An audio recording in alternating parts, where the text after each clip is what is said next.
birthday to you. Lakasan mo. Happy birthday to you. Happy birthday. Happy birthday to you. Happy birthday to you. Happy birthday to you. Happy birthday, happy birthday.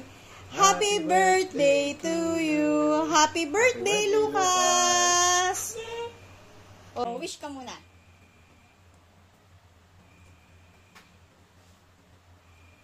Okay na?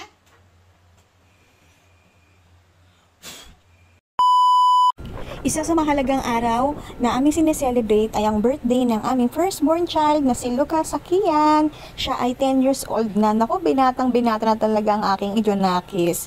Bali ako nga pala ang nakaschedule na magsundo sa kanya sa school. Meron din akong bit-bit na order ng DepEd Matatag na polo shirt na order ng kanyang teacher nung grade 4 pa siya.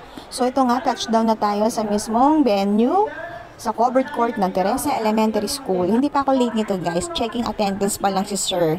So habang checking of attendance pa lang si sir, hinanap ko muna yung aking anak.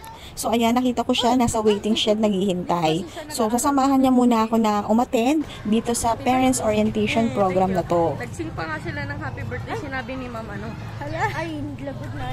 Parang official na nag-start yung program ng mga bandang 2:30. Tapos mga 5 PM na, ng mga oras na to, unti-unti na nagkakaroon ng mga vacant chairs. So, medyo naiinit na rin ako, siya kasi Lucas, kasi nga diba, birthday niya, pero nasa school pa rin kami, 5 PM na. So, nagaya na sa akin si Lucas na kung pwede, alis na kami. Ngayon, tinapos ko lang hanggang grade 5, kung ano man yung mga information na sasabihin about sa mga grade 5. Tinanong ko si Lucas kung anong gustong gawin sa birthday niya. Sabi ko kung gusto niya mag-time zone, mamasyal sa mall, or kakain ba sa labas. Pero yung sakto lang, yung kakayanin lang ng budget. Nakaka-touch. Alam niyo ba guys, ang request niya lang, ipagluto ko siya ng carbonara, hot and spicy tuna. Yun lang. Tapos, sa bahay na lang kami kakain para daw mas makatipid kami. Natouch kaming mag-asawa.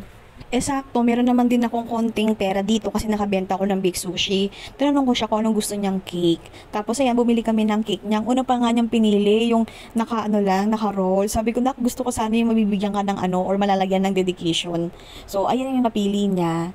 Pagkatapos niya, diretso na kami umuwi rin ng bahay. At ito na nga mga kaganapan bilang content creator na mommy vlogger.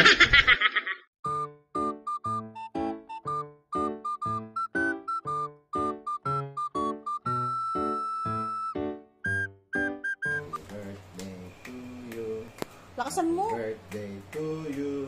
Happy birthday, happy birthday. Happy birthday to you.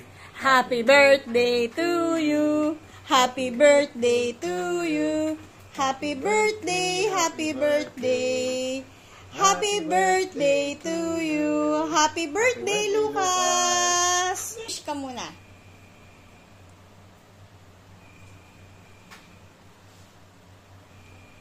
Okay na?